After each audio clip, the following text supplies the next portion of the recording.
হাতীটোৰ ভৰিত এডাল শিকলি লগোৱা আছে আৰু হাতীটোৱে ভাবি লৈছে যে সেই শিকলিডাল হাতীটোতকৈ অধিক শক্তিশালী।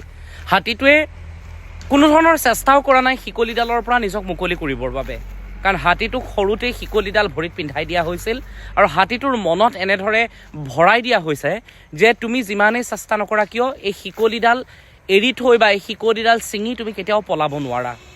হাতী কিমান শক্তিশালী, সেই শিকলিডাল হাতীটোৰ তুলনাত তেনেই নগণ্য।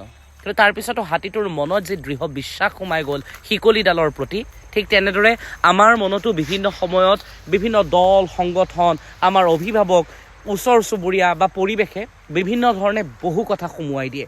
কেতিয়াবা ধৰ্মৰ শিকলিৰে আমাক বান্ধি পেলোৱা হয়, কেতিয়াবা দৰিদ্ৰতাৰ শিকলিৰে আমাক বান্ধি পেলোৱা হয়, কেতিয়াবা বহু জটিল জটিল শিকলিৰে আমাক বান্ধি পেলোৱা হয়, যিবোৰ শিকলিৰ পৰা আমি নিজকে মুক্ত কৰিব নোৱাৰোঁ আৰু মুক্ত কৰিব নোৱাৰোঁ বাবে আমি হাতীটোৰ দৰে নিজক চিনি নাপাওঁ।